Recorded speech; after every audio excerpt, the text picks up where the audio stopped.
Bismillahirrahmanirrahim. Assalamualaikum warahmatullahi wabarakatuh. Saya Indriani Paluvi dengan NPM 216910414. Di tugas kali ini yang diberikan oleh Bapak Riki selaku dosen pengampu mata kuliah Kepramukaan dan UKS memberikan sebuah tugas untuk menjelaskan sebuah materi yang telah disampaikan kepada Bapak, lalu kami membuat videonya. Dan untuk video kali ini saya mengambil sebuah judul materi tentang Trisatya dan Dasadharma. Baiklah, untuk materi pertama yaitu tentang Trisatya. Trisatya ini berasal dari dua kata. Yang pertama itu tri yang berarti tiga dan satya yang berarti janji. Jadi dapat disimpulkan bahwa Trisatya yang berarti adalah tiga janji yang mendasari sebuah gerakan pramuka. Nah, adapun isi dari Trisatya. Isi dari Trisatya yaitu demi kehormatanku, aku berjanji akan bersungguh-sungguh menjalankan kewajibanku terhadap Tuhan, negara kesatuan Republik Indonesia. Yang kedua, menolong sesama hidup dan mempersiapkan diri membangun masyarakat.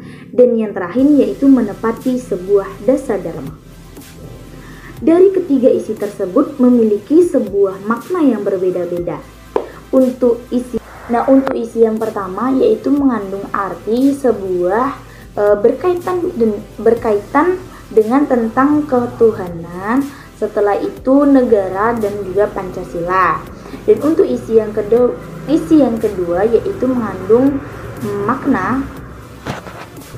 Untuk isi yang kedua yaitu mengandung sebuah makna bahwa pada dasarnya seorang anggota pramuka dalam melakukan sebuah kegiatan apapun itu membutuhkan orang lain dalam keterlibatan kegiatan tersebut. Dan untuk yang ketiga yaitu yang mengandung sebuah arti bahwa seorang pramuka harus menanamkan sebuah pentingnya dari 10 isi dari Dasadharma. Oke, untuk lanjut ke materi yang kedua yaitu mengenai tentang Dasadharma. Nah, pasti tidak asing lagi dengan Dasadharma kalau misalnya kita sebagai anggota pramuka. Biasanya anggota pramuka itu dalam upacara-upacara mengucapkan 10 Dasadharma. Kita langsung masuki bahwa Dasadharma berasal dari dua kata yaitu dasa dan dharma. Dasa yang berasal dari bahasa Jawa yang artinya adalah 10. Sedangkan dharma dalam bahasa Sanskerta yang artinya merupakan sebuah kewajiban ataupun aturan.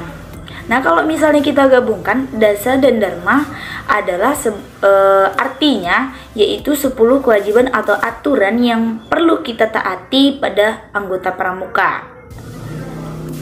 Adapun isi dari 10 Dasadharma yaitu yang pertama, takwa kepada Tuhan Yang Maha Esa. Yang kedua, cinta alam dan kasih sayang sama manusia.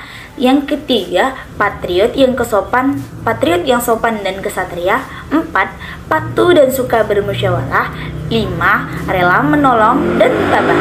6, rajin, terampil dan gembira. 7, hemat, cermat dan bersahaja. 8, disiplin, berani dan setia.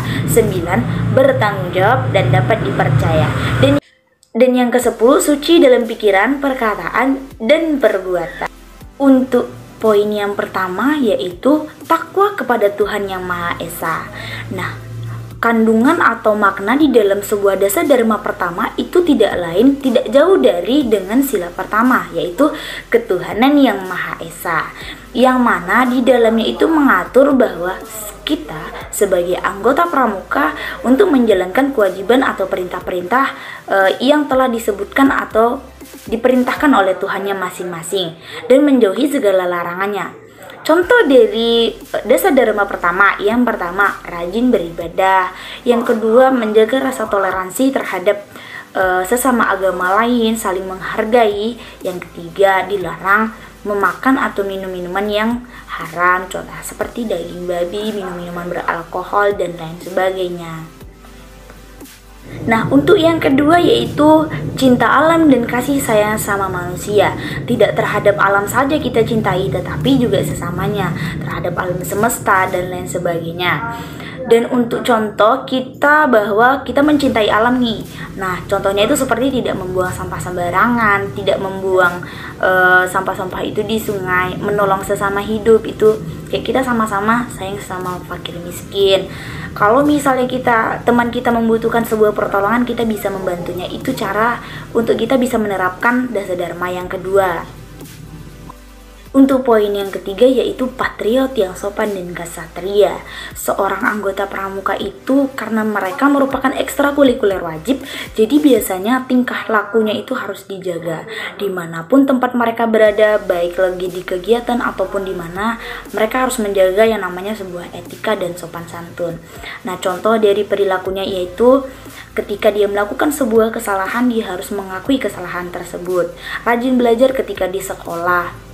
Setelah itu menunjukkan rasa segan kita sebagai, misalnya kita sebagai anggota pramuka yang lebih muda, berarti kita harus menunjukkan rasa segan kita terhadap anggota yang lebih tua. Itu cara kita. Atau lebih banyak lagi, banyak contoh-contoh yang menunjukkan sikap dari dasar dharma ketiga. Yang keempat, patuh dan suka bermusyawarah. Anggota pramuka itu tentu saja harus patuh oleh tugas yang diberikan, baik oleh orang tua, guru, dan juga pembina. Dan ketika mereka dalam berorganisasi, mereka juga harus bisa memutuskan keputusan dalam taat terhadap peraturan dimanapun. Yang ketiga itu menaati segala norma-norma yang ada dalam agama dan masyarakat. Yang kelima, rela menolong dan tabah. Seorang anggota pramuka memiliki jiwa sosial yang sangat tinggi biasanya.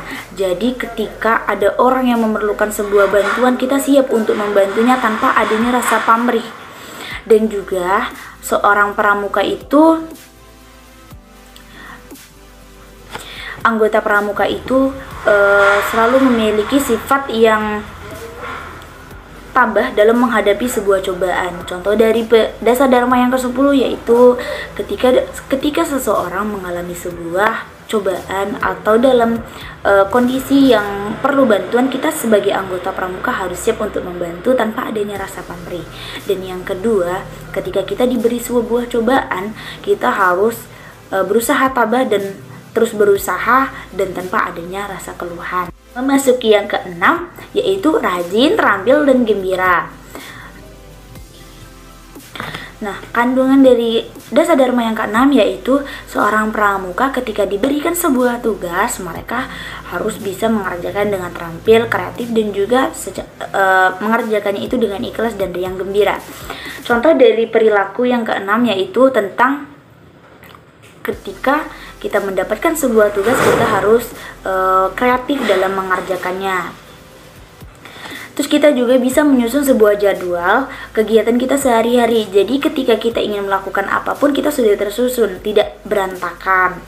Selanjutnya, ketika mengerjakan sebuah tugas yang diberikan oleh guru, pembina, ataupun siapapun, kita harus mengerjakannya dengan ikhlas, dengan hati yang gembira. Dan untuk yang ketujuh yaitu hemat, cermat, dan bersahaja. Nah, arti kandungan dalam sebuah dasa dharma yang ketujuh itu menjadi pribadi yang hemat sehingga memiliki sebuah tabungan untuk masa depan. Cermat dalam berarti ini adalah menghadapi setiap masalah itu dengan cermat. Contoh perilaku dalam dasa dharma yang ketujuh yaitu rajin menabung. Setelah itu terbiasa hidup sederhana. Yang kedua, terbiasa dengan tepat waktu. Next, untuk yang ke-8, disiplin, berani, dan setia. Disiplin, berani, dan setia adalah 3 hal yang menjadi kunci orang-orang sukses. Disiplin terhadap waktu, berani menghadapi setiap masalah yang ada.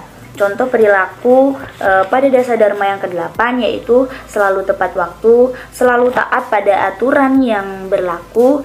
Terus selanjutnya, berani jika memang melakukan sebuah kesalahan, setia pada satu pasangan. Untuk yang ke-9 yaitu bertanggung jawab dan dapat dipercaya. Selalu mempertanggungjawabkan setiap tindakan seorang sebagai seorang anggota pramuka dan menjadi orang yang dipercaya dalam kondisi apapun. Contoh dari perilaku dasa dharma ke-9 yaitu jika bersalah, dia mampu untuk berani bertanggung jawab atas kesalahannya tersebut. Terus yang kedua, amanah ketika diberikan sebuah kepercayaan. Yang terakhir itu ada mengerjakan tugas yang diberikan dengan sungguh-sungguh. Yang ke-10 yaitu untuk yang terakhir yaitu suci dalam pikiran, perkataan, dan perbuatan. Setiap anggota pramuka dituntut untuk selalu menjaga pikiran dia, lisan, dan perbuatannya sehingga tidak menyinggung perasaannya. Untuk selalu menjaga itu merupakan sebuah tantangan sebagai anggota pramuka untuk selalu berbuat yang baik. Nah, contoh perilakunya itu selalu berpikir positif, tidak berbicara melakukan hal-hal yang akan menyakiti orang lain, dan yang terakhir itu ada sedikit lebih banyak aksi nyata. Nah, itu mungkin saja materi yang bisa saya sampaikan. Saya minta maaf kalau misalnya ada salah dari kata-kata saya atau penindakan saya. Saya akhiri. Wassalamualaikum warahmatullahi wabarakatuh.